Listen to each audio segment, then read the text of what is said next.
next panel is indeed on the topic of Erasmus Plus program architecture and main directions, and it will be moderated by Ernst Gesslbauer. Ernst is the director of the Erasmus Plus national agency within the Austrian Agency for International Cooperation in Education and in Research, OeAD. He's been serving in this position since 2004 in a period of growth for the organization. Prior to that, Ernst also worked in the European Commission, particularly in the Director General for Education and Culture. Ernst, the floor is yours. Ladies and gentlemen, colleagues, good afternoon. We're now in the session Erasmus Plus Program Architecture and Main Directions. As we all know, we are at the beginning of a new generation. The Commission calls it Next Generation. And Erasmus Plus is supposed to be conservative in the sense that we want to continue the good things, but also there'll be some novelties. And I'm particularly pleased that with the novelties, I think all the partners, European Commission, European Parliament, European member states, made up their minds what can be new. One thing you've already seen, the European universities, we've had some test phases and test rounds, but there's much more than that, particularly in the higher education field. It looks as if we were going to continue as we did, but there are novelties. And on that basis, I'm particularly pleased to have two people present here to give you the presentations. And I dare say both of them are quite important for the program architecture and also for the program implementation in the very near future. And they're both heads of units at the European Commission. And I may say on a personal note, I'm very pleased that I've had the honor to work together with them for years and years. We'll have two presentations. One is on the novelties in higher education, and the second one will be on the novelties in international mobility and cooperation. What do we mean by that? Beyond the European borders. And I think the last Erasmus Plus program had a very good start with cooperation beyond Europe, and that's also very important. So I'm particularly pleased to introduce to you Filip van Depoele. He's head of unit for policy coordination and institutional relations. By the way, Filip, congratulations on your new job. And Vanessa Debiais-Sainton, she's head of unit for higher education. Both of them work in the Directorate General for Education, Youth, Sport and Culture. And yeah, what I would like to remind you of is we are in an online meeting, meaning partly it's not as interactive as previous meetings we had, but partly it's more interactive. So I may invite you to pose your questions already during the presentations in the Q&A box, which you will see or has been already introduced to you. So please pose your questions there. After the presentations, we'll have a short round of responses by the people presenting. Now, ladies and gentlemen, it's Vanessa Debiais-Sainton with the novelties in higher education, in Erasmus Plus, in the next program generation. Thank you. Good morning, everyone. This is my pleasure to present you today the novelties in the new Erasmus Plus program. We are going to launch the new course in the coming months. So I will guide you through together with my team today in the different sessions. So, as you may have heard, this new program, Erasmus Plus, will not be a complete revolution as compared to the current program, but rather an evolution to make it more inclusive, more environmental friendly, more digital and more international. And to do all this, we need budget, of course. So we can be very happy that following the negotiations between the Council, the Parliament and the Commission last year, we ended up with almost a double of the budget for this new term, 2021-2027, as compared to the current one for 2014-2020. So that's rather good news. Now, if we look at the share between different sectors, you see that 34.6% will be dedicated to higher education, knowing that there is a 4.1% margin, flexibility margin, which is very important to cater for any unforeseen situations like the one that we had with the COVID-19 pandemic. Now, unfortunately, this increase in the budget will not be linear across the 7 years, which means that as for the current program, and as it is the case for many other European programs, we'll have a steep increase like that of the budget. So as a consequence, unfortunately, we will have to start with a lower budget in 2021 as compared to 2020, but you need to take into account that this will increase years after year. So we need to look at that positively. Positively also because we are still in very exceptional circumstances with the ongoing COVID-19 pandemic and the delayed start of the program. So this is why we need to take all this into account to prioritize the graduate launch of novelties across the years, given that we want to make that new program inclusive, digital and green, and to focus on the recovery, including recovery for our universities and higher education sector. So this is why now, if we look at the 2021 Erasmus Plus course, here you can see for each action the allocated budget that has been discussed last week with the Erasmus Plus Program Committee and the course that we will launch this year in the coming month.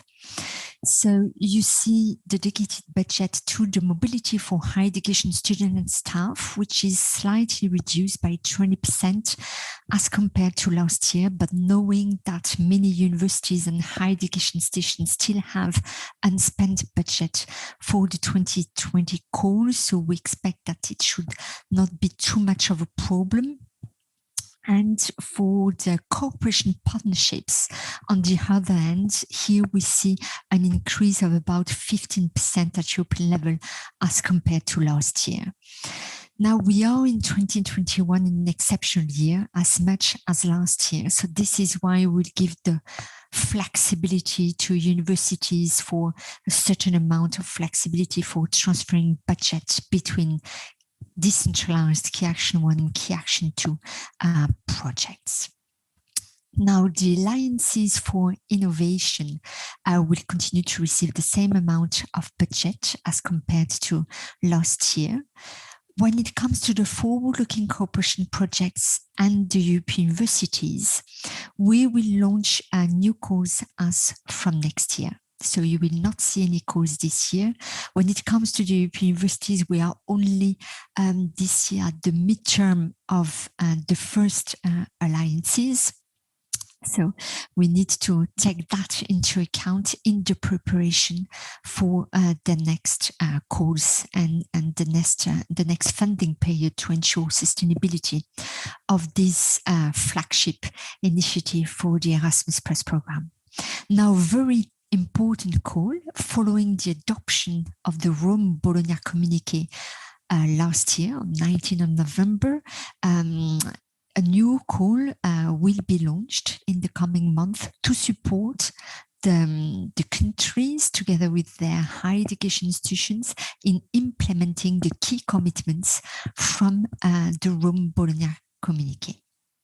Another very important call will be the Euro Student 1 and the Key Action 3, which is an important one for us to gather evidences and facts regarding our inclusive, or how much higher education systems across the countries are inclusive, which is important for us to then further develop our policies and our European programs. So this is, in a nutshell, what you can expect to see in the new course. Something important, and I'm sure my colleague Filip van Depoele will address it as well, is the opening of Key Action 1 under Heading 2 Fund 2, up to 20% of the budget opening to international outgoing mobility. So this is based on a voluntary basis, of course, so it's up to each higher education institutions to see if they want to use it or not. Here, the focus is really to develop forward-looking skills of our European students and staff. And we expect that this would be used to cover a wide geographic distribution in countries that are non-associated to the program. But my colleagues in the coming sessions will develop that a bit more. Now, in guiding, if you want, all these Erasmus Plus projects, we had up to now the modernization agenda for higher education, which, if you want, provide guidance of all the policy priorities and the impact that we expect to see with all these Erasmus Plus actions. Now, we are working on updating this modernization agenda to take into account the COVID-19 pandemic and to reflect on the lessons learned, what from the changes that have been introduced in a record time in all your higher education institutions, to see what has worked well, what has worked less well, and the direction that we expect higher education to take in the next coming 10 years. So we will build for that on the communications published last year when it comes to achieving a European education area by 2025, a new European research area for research and innovation, the Digital Education Action Plan, the Skills Agenda, and the European Higher Education area. Here, the objective is to move further in the implementation of these objectives. And here we expect to cover 5 key pillars for this transformation agenda, which will cover not only higher education, but also research and innovation at the service of society. So it will encompass all the different missions of higher education institutions, which is the novelty as compared to the modernization agenda. Now, what are these 5 pillars that we expect to support? And you will see that these are already reflected in the priorities for different calls, different 2021 Erasmus Plus calls when it comes to stronger and deeper cooperation between higher education institutions. We've seen that they are stronger together, we are stronger together, and we've seen that those that were already engaged in deeper cooperation faced better the pandemic by pulling together their resources, their data, their infrastructure, their courses, including online courses. So this is something that we want to encourage more. Now, in terms of inclusion, digital and green readiness, I will cover it in a moment. When it comes to innovation, it's not only innovation in terms of transfer of knowledge to society, but it's also innovation in the way we learn and we teach, or in the way we do research. So here you will see, for example, in the priorities for the course, the importance of transdisciplinary approaches between the different fields. You will see as well the importance when it comes to more women in the STEM fields, how we can attract more women in the STEM field with a STEAM approach, so a more transdisciplinary approach, for example, and how to make best use as well of the new tools and the new pedagogies and how to optimize the way we use digital tools. We've seen during this pandemic the added value it can bring, but also the dangers depending how they can be used, including for the well-being of students and staff. So we need to take the lessons of that, and cooperation projects will provide support to higher education institutions in training staff and students. And on the international competitiveness, I already addressed the opening of the mobilities to the countries that are not non-associated to the Erasmus Plus program and the importance of it. So now, as I said, we are stronger together. So this is why we want, through the Erasmus Plus course, to provide a wide range of cooperation opportunities for the higher education institutions, depending on where they are. So you see that these different actions have a different level of ambition and long-term strategy, from the most accessible with the cooperation partnerships to the most ambitious and long-term oriented with the European universities. So here you can see in orange those where we will launch new calls in 2021, and those in gray we will launch new calls next year. So as I said, we are aiming at a more inclusive Erasmus Plus program.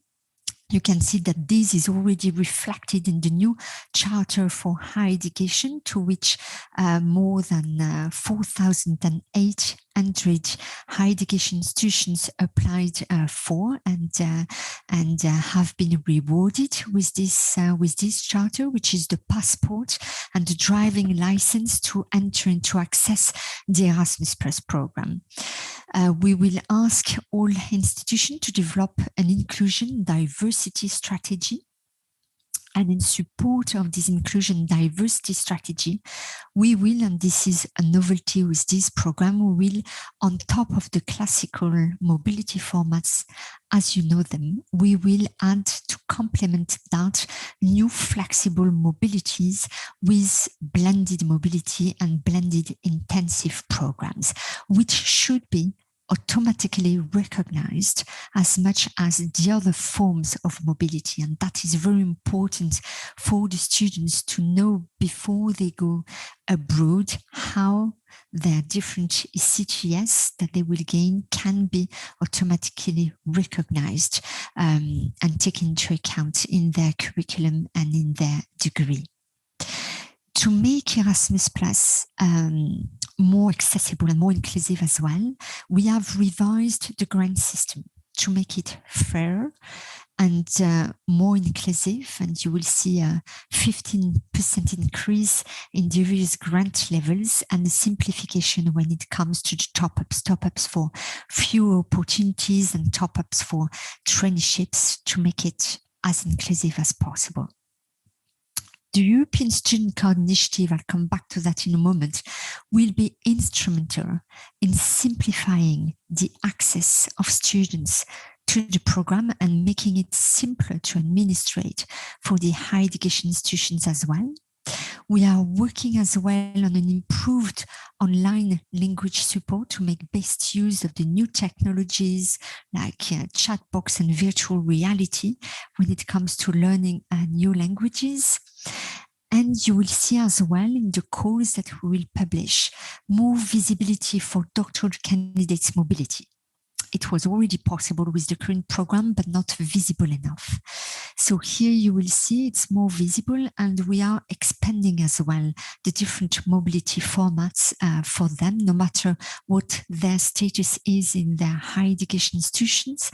So they will be able to benefit from short-term, mid-term, long-term mobility. And we will reinforce as well the synergies with Horizon Europe. So here we would like as well to see more synergies with Marie Sklodowska reactions, with DIT and Horizon Europe projects. So here we would very much welcome a mobility of your doctoral candidates, not only in for example, companies, but also possibly other research organizations that are taking part in Horizon Europe projects. Now, when it comes to inclusion as well, so you will see a lot of emphasis on students with fewer opportunities, but also for adult learners and lifelong learners, which is very important when it comes to recovery from the COVID-19 pandemic.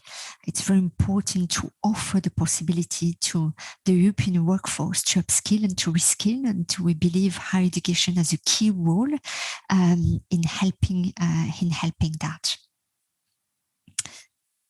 Now, when it comes to green Erasmus, so you will see that here all the higher education institutions that are awarded with the charter, with the HA, they have committed for environmental friendly practices with a whole institution approach, where we expect, for example, climate change and sustainability to be mainstreamed in the curriculum of their students at all levels and in all disciplines. So you will see that it's a really important priority in all the key actions. Financial incentives will be provided as well for cleaner and lower carbon emission means of transport. And the digitalization of all the administrative processes when it comes to organizing the mobility will contribute to a greener program. Now, we want this program to offer more opportunities and more forward-looking when it comes to supporting the development of digital skills. So many of you are familiar now with the digital opportunity traineeships, which has involved now more than 20,000 students, helping them to find traineeships to develop their digital skills in different companies, big, small, medium, and for students in all fields. Now we want to expand it and to expand it to staff as well. It's very important to develop the digital skills of academics to be able to integrate new pedagogies in their courses. So and they need support for that. The support to blended and virtual mobility will contribute as well to make best use of the new technologies to increase internationalization at home as well of the higher education institutions, make it more accessible as well. But for that, of course, it requires a proper digital infrastructure for the higher education institutions, accessible to all so that no one is left behind. So you can expect you will see support for that in the cooperation projects. And a paperless Erasmus with the European Student Card Initiative, and I'll come to that. So now we are very happy that thanks to the support of all the Erasmus Plus national agencies, we have now more than 3,400 higher education institutions that are connected to the Erasmus Without Paper network that is instrumental for the online exchange of learning agreements and interinstitutional agreements. And then we will gradually as well include more and more facilities when it comes to the nominations and when it comes to recognition. So very important that all your higher education institutions get connected. We were in a testing phase up to now, and now is the time for your higher education institutions to connect, because these use of online learning agreements can only work if all higher education institutions use it. So we have already organized webinars in the past months when we were in the tasting phase, and we will organize in the coming months additional webinars to best support your universities in this transition. We have completely revamped the Erasmus Plus mobile app, which is the one-stop shop for your students. So we launched it by the end of January this year, and here you can find the link, you can watch it, and we really count on you, and we need you to disseminate this new app to all your students. At the moment, we ask especially those that have already gone on Erasmus in the previous year to populate it with all their tips for the ones that will benefit from a mobility abroad in the coming months. And we will organize an event this autumn when we will launch even new functionalities for this Erasmus Plus mobile app, where we expect all your students to be able to go through all the different steps before, during, and after their mobility. So very important for your universities to connect to the European Student Card Initiative and the Erasmus Without Paper Network, and for your students to connect to the Erasmus Plus mobile app. It's very, very important to make this program more inclusive, greener, and more digital. So thank you very much for your attention, and you will see more details in the coming sessions, and we need all of you to make this Erasmus Plus program a success. Thank you for your attention. Vanessa, thank you very much for the presentation. I think it was very good in the sense that we could see at a glance the program remains pretty much the same.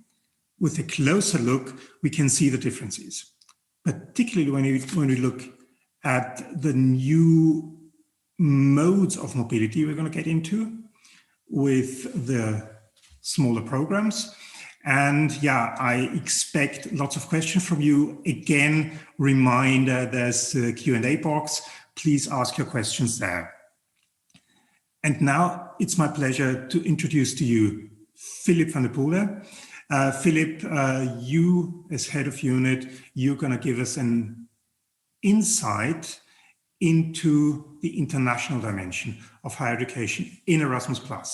Thank you for doing that.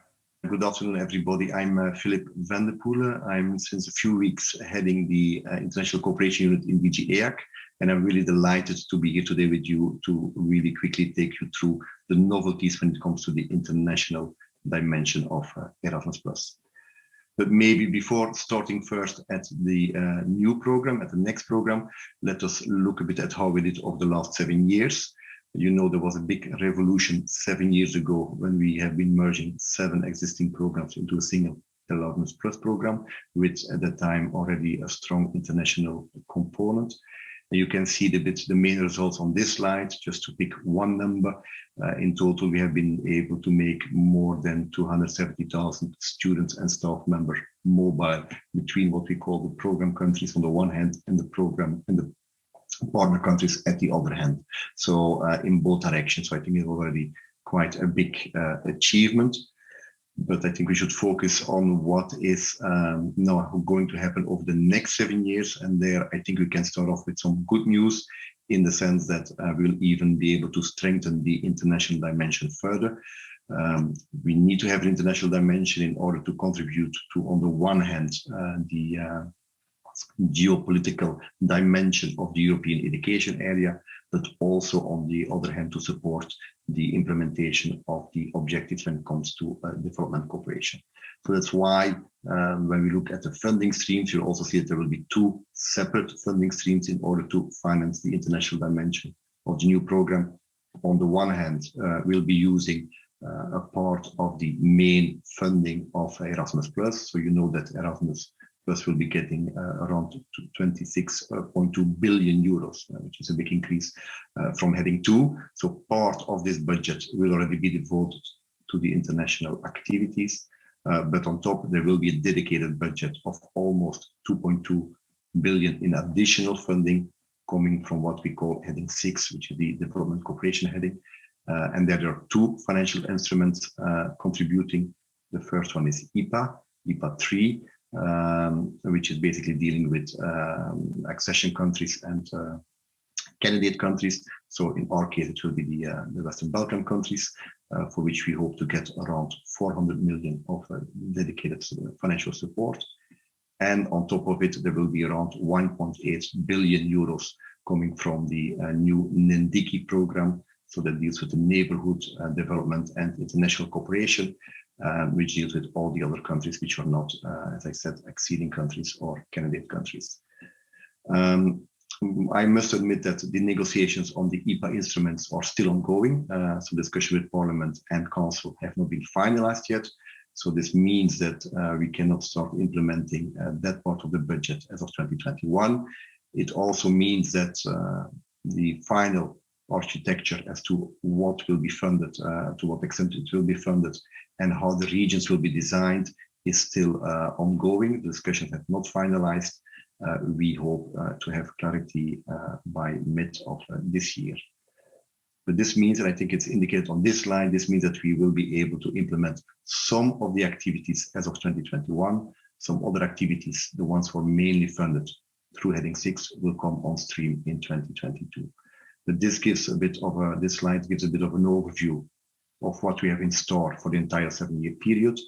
Let me just pick the first 2 lines. I think it's important to stress that there will be a sizable budget, as was the case in the previous program, that can be used by either higher education institutions or now also vocational education and training institutions to make students and staff mobile within the program countries. But part of this funding, up to 20%, can be used to fund outgoing mobilities beyond the European borders. So institutions have this flexibility to send with their heading 2 funding students not only within and between the program countries, but also beyond and to partner countries. Just to say, I think this is an important caveat. It's also mentioned on the slide in a footnote that where we expect institutions to use their funding for mobility within the program countries, to do it to a variety of program countries, to offer a lot of possibilities to their students and staff. We expect the same to happen with this 20% international opening. Then we also expect that institutions use this in order to give a wide variety of choices to their students and staff, and not to be focusing on one or very few partner countries in terms of mobility opportunities. Then you see all the other activities that will be part of our international component, international dimension of Erasmus+. I will maybe go through them one by one. Maybe to start off with the international credit mobility. There, I think it's already a very well-known activity under the previous program. It will be funded exclusively through heading 6. That's also why we're not able to open a call already in 2021. It will only come on stream as of next year. But at least we'll try to do some novelties to improve on what we know so far. So it will, at least that's our ambition, we'll try to simplify the implementation of the action. We will also make it more inclusive. This, I think it's important that we see this as a horizontal element across the entire program, that in all the actions we will try to increase the inclusiveness, in this case by making sure that also students from a more disadvantaged background can participate. And then we'll also add some novelties in terms of enhanced opportunities and flexible formats. For example, thinking about virtual mobility, blended mobility opportunities, or short-term mobilities, for example, between 5 and 30 days. So this is very quickly a bit of where we stand with the international credit mobility for higher education. An activity that we'll be able to implement as of 2021 are the Erasmus Mundus joint masters. We have foreseen a budget of 100 million coming from heading 2 for this activity, and there will be additional top-ups from heading 6 from unused funds from the previous period in order to fund additional scholarships from certain partner countries. So the objective will remain the same. So it is really to promote the establishment of joint master programs of excellence, open to all disciplines and delivered by international consortium of higher education institutions. I think there are a few novelties. I think one important element to mention already is that we are moving it from a mobility action into a cooperation action. We see it much more as a really very joined up work of the partners within the consortia to jointly develop, to jointly deliver the joint degree. So from that point of view, the emphasis will be more on the collaboration aspects, obviously with underlying mobilities. There will be 2 lots under this call. The bulk of the funding will be allocated to the actual joint masters, but for the first time, we'll also give the possibility to apply for funding for the so-called design measures. So there's a new feature that we will give some seed funding, not a lot of money, but at least a financial incentive for institutions that so far have not yet participated in the program to really give them a push in order to start working with partners worldwide to develop a joint master. We'll increase the international outreach. For the first time, we will treat higher education institutions in the program country and in the partner countries on equal footing. So this would mean that an institution based in a partner country can lead a consortium, can apply for the funding, which was not the case so far. And once again, we'll also put more emphasis on inclusion at different levels. It means inclusion when it comes to the type of higher education institutions participating, focusing on those that so far have not participated, also making sure that countries that have been underrepresented have more opportunity to participate, and also that disciplines that so far have not been covered are covered. So I think when it comes to the inclusion, the new design measures will an important means to achieve a higher level of inclusion. Then let me quickly move on to the next action, which is once again a well-known action in terms of capacity building, funded entirely on the basis of having 6 funds, whilst this explains why there will be no call in 2021. We'll start this action as of next year. It was already well established in higher education and in the youth area. Now we are expanding it also to vocational education and training, and possibly also to the sports sector. When we specifically look at the capacity building in the area of higher education, it's obviously building on the good experience we had in the past years. So we'll continue with large projects on the one hand, we'll continue with the structural projects as well. But on top, once again, to invest more in the inclusiveness, we'll come up with a third strand, a strand that will be specifically targeting newcomers by a more simplified small amount grants in order to attract those institutions that so far have not yet participated in capacity building activities. And then let me go to another activity, which I think would not come as a surprise as well, is the Jean Monnet activities. They will be funded in 2021 exclusively through Heading 2 funds, so we will be able to launch a call. There are some novelties when it comes to Jean Monnet, but this specifically when it comes to teacher training and networks for school and vocational education and training. But those aspects will not have an international dimension. They will remain between program countries. However, we still continue with the well-known actions like Center of Excellence, the Jean Monnet modules and the Jean Monnet chairs in the area of higher education to promote excellence in teaching and research on EU integration worldwide. So as was the case in the past, those activities specifically for higher education will continue to have a global outreach. And then maybe let me say a few words on what we call the Erasmus Virtual Exchanges.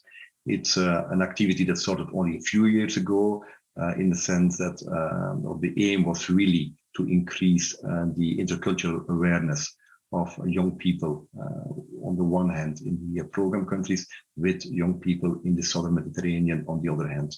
It proved to be very successful. We've been able to reach 30,000 students so far. So our intention is to continue this activity and to also give it a broader geographical coverage by expanding it into the Eastern Partnership countries and also the Western Balkan countries. So it will depend on funds being available, but if all goes well, we'll be able to launch a call in the second half of this year, specifically on Erasmus Plus virtual exchanges.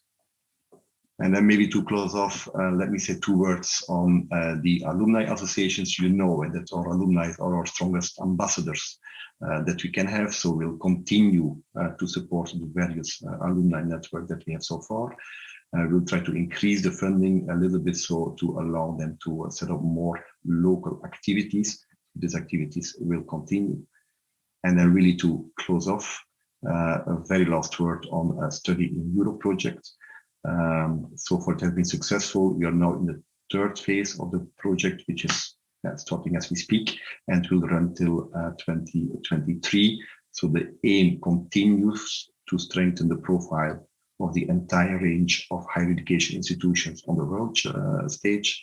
The partnership remains the same. On the consortia remains the same as the one that was leading the 2nd phase, and it obviously includes ACA as one of their partners. So this was really, in a nutshell, a bit of a quick overview of the main activities on the international side.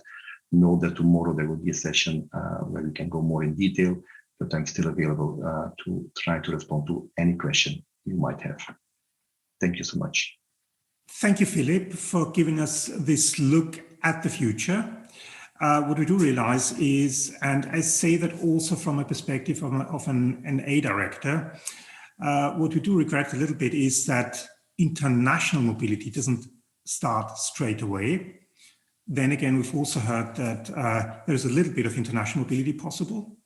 So that will certainly trigger questions, and I've seen some already. And so what we also think from a national and national agency standpoint is, when I look at both your perspectives, both of your presentations, we will need to support higher education organizations in order to actually introduce the new ways of dealing with the program very carefully. But now I would say, ladies and gentlemen, the floor is open to your questions and we're looking forward to them. Yeah, thank you. Clubbing's over now, it's to the questions. Thank you again, Filip. Thank you, Vanessa, for your inputs. I'm trying to group the questions a little bit so we can go through them rather quickly. I'd like to start with the timeline, then go to the contents of all the actions open, and then also go over to the more practical questions of day-to-day Erasmus Plus life as from 2021. First is timeline, and it was one of the last questions posted in the chat, and it's very clear: when will the call be opened? Before I ask you, Vanessa and Filip, to answer that, we can conclude from your presentations, European universities will only be 2022. International credit mobility, the separate call will only be 2022, but with a smaller percentage of outgoing international mobilities already possible as from 2021, and capacity building will also be 2022. We do understand that all the parties involved, Commission, Parliament, Member States, they are still negotiating the final things. So the timeline means we are officially starting, we have started on the 1st January of 2021, but actually haven't quite started yet. So may I ask you when the call will be published? Vanessa, perhaps. Yes, we cannot give you a precise date and a precise answer. Unfortunately, we would love to, but there are quite an internal process to go on before we can publish them. The good news was that we had the Erasmus Plus Programme Committee meeting last week, where we discussed the Erasmus Plus work program, because you know that we cannot publish the calls before the work program is is discussed and agreed with the Erasmus Plus committee and before it is adopted. So the good news is that we had an agreement within the Erasmus Plus program committee with the budget that we have just presented together with Filip. So now it's a matter of weeks before we can publish the call. So definitely it will be this spring. But I cannot be more precise than that, Ernst.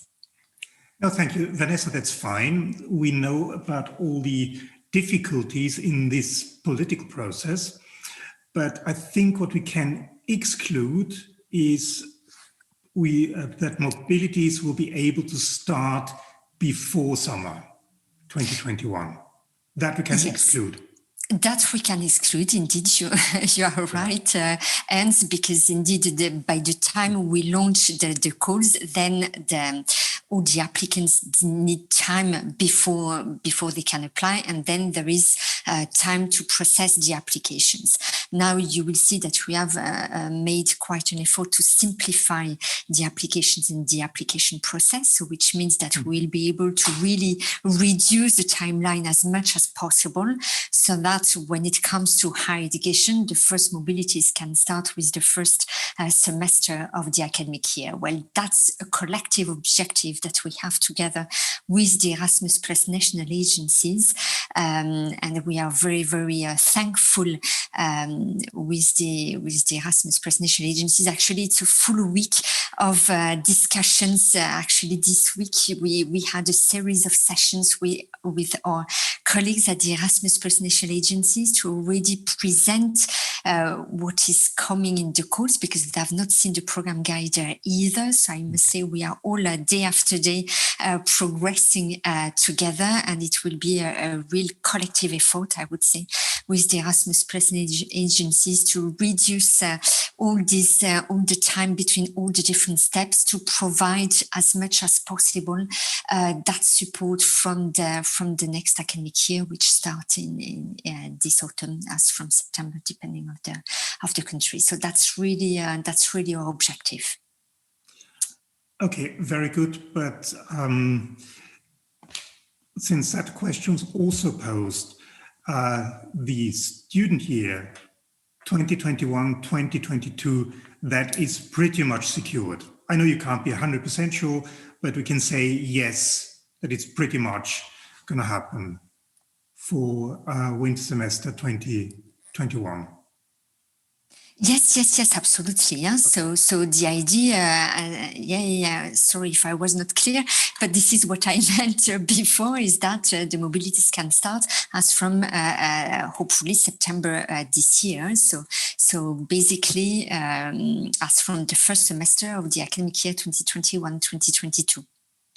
And one final question, short answer, please.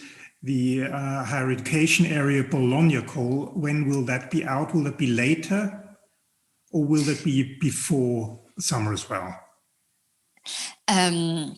So for this one, actually, because we are dependent with the date when the legal basis of Erasmus Plus can be adopted. So now we foresee this by the end of June. So that means that this one, most probably, we will be able to publish it after the end of July. So let's say during the summer. So this is the timeline that we are looking at. Okay, thank you. There's been a number of questions as regards the content of what's possible in the future. I think we all heard with great pleasure that the smaller projects will be back, the blended intensive programs, which allow a lot of opportunities for students, for researchers, for higher education teachers. I think that is something which the community has been waiting for. So we're all grateful for that. Also, I should be a host who's mainly independent, but in that respect, I have to say, I'm personally very pleased that this is going to happen. When we look at COVID, and there haven't been many COVID questions, at least I haven't spotted them. There was a question, though, regarding COILs, collaborative online international learning. Will that be possible? Is there a consideration that this will be included in the new program? Yes, absolutely, Ernst. So actually, these will be included in many different ways. So we have the classical, normal physical mobility. On top of that, we are introducing what we have called the blended mobility, which means a much shorter physical duration combined with a call. So basically, this online collaborative setting. And it is also possible to introduce it in the blended intensive programs as well. So you can have the call as part of a blended mobility or blended individual mobility, or as part of the blended intensive programs, which is a novelty that we are introducing to increase the access to the program, because it's much easier. Basically, you have only a short physical mobility, and then you can still enjoy all the benefits of this international cooperation online and bring internationalization at home. And that's very important. We have seen a lot of progress in higher education institutions in introducing this new way of cooperating online. But what is very important is to understand, and I'm very happy that you asked me this question, Ernst, because sometimes we got the question about, but what is blended mobility? What is this virtual part attached to the physical mobility? And this is exactly what we are aiming at, this collaborative online international exchange, where we expect to see really a real collaboration between students from different universities, different countries, possibly different disciplines, and working together on a common project of their choice, basically. And you could even imagine having them cooperating with companies or with their local communities or with researchers, as much as they have started to have done it during this pandemic. Okay, thank you. One specific question when it comes to, or two rather, to KA2, Key Action 2, is will learning, teaching, training activities still be possible under KA2? That's one question. And another question is, and perhaps Filip, you can help out here as well, is partner countries. Will higher education institutions be allowed to participate in KA2 projects as they currently stand?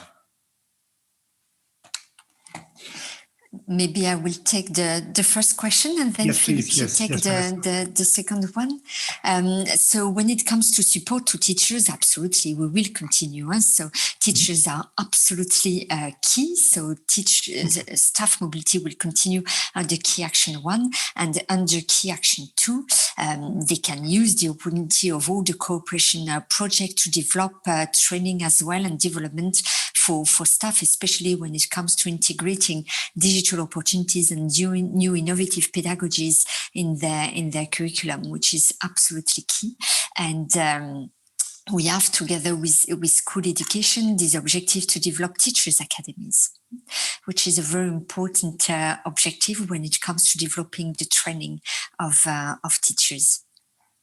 Okay, thank you, Vanessa. Filip, it's you now, and I've seen another question which relates to what we have to call a third country now, to UK. Question is UK out of all strands of Erasmus+?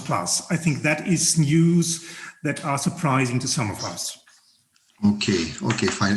Maybe very quickly on the first question. Indeed, there will still be building on exactly what we did in the previous program, a possibility of institutions from partner countries to participate in KA2 actions, but they need to bring a clear added value. So I think there the line is not changing.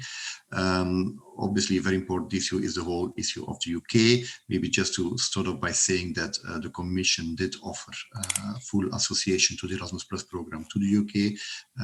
There have been quite long and intensive negotiations. At the end, the UK decided not to take up this offer and not to be associated to the Erasmus Plus program. For example, they did decide to participate or to associate to the Horizon Europe program, but unfortunately, something we regret very much, did not do so for the Erasmus Plus program.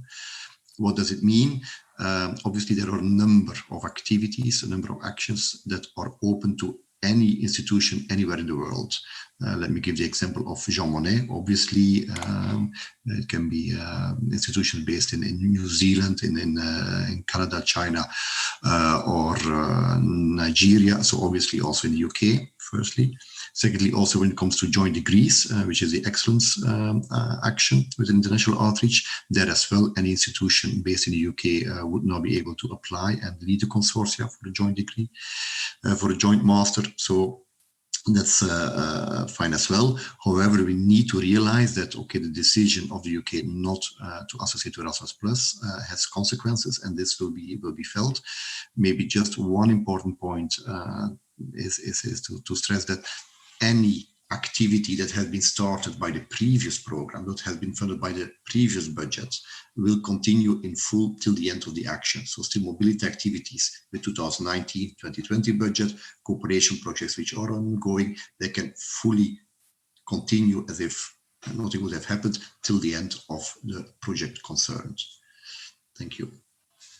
Thank you, Filip. I think this is an important point anyway, because COVID meant not all the funds were used last year, and perhaps even from the previous year, from 2018.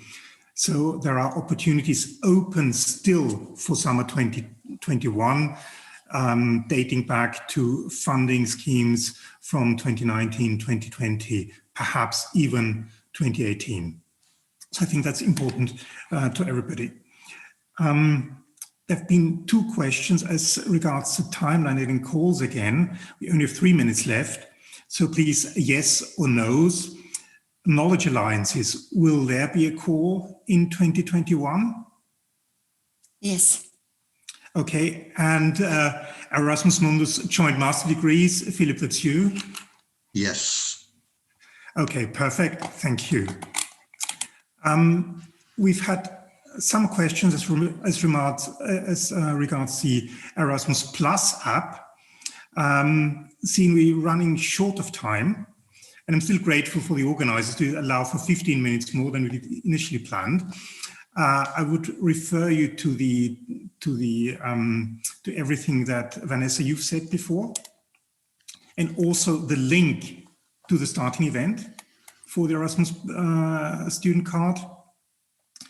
And we will have more webinars for the universities and the higher education institutions. I understand that now we are at a very critical moment. We move from testing phase to an implementation phase. So it's absolutely normal that they have many, many questions. Mm-hmm. We are fully aware. So we are going to organize a series of webinars specifically dedicated to the higher education institutions from April to June, together with the European University Foundation and all the other key partners, ESN and many others in the development of the Erasmus Plus app and the European Student Card Initiative in general. Okay, thank you. Thank you. I think we have to conclude now, even though some questions, I'm afraid, had to remain unanswered. But we'll keep track of them. And Vanessa, as you've pointed out, there will be future webinars with information. Also from my side, as somebody responsible for a national agency, we can say that we are very closely cooperating with you from the Commission side. So we will also have, at decentralized level, we will have seminars, webinars mainly, where you can pose all these questions. But for now, I'd like to conclude. Very grateful to you, Vanessa, very grateful to you, Filip, for your input, for being with us, for supporting also the new program, because I think it's really important that we now kickstart the program, that we're there. And ultimately, I'm also very grateful to our colleagues from ACCA who have introduced this webinar and also will come back to the people from the webinars. I've read that the presentations will be available and also short reports will be available next week. As regards the next groups, we'll have a 15 minutes break. At 15:30 sharp, the groups will start, and please log yourselves into these groups straight away. all further instructions will come from the technical side. Many thanks from my side, and yeah, good start in the new program. I look forward with curiosity and with great commitment to a new phase which will last again for 7 years. Thank you very much. Bye-bye.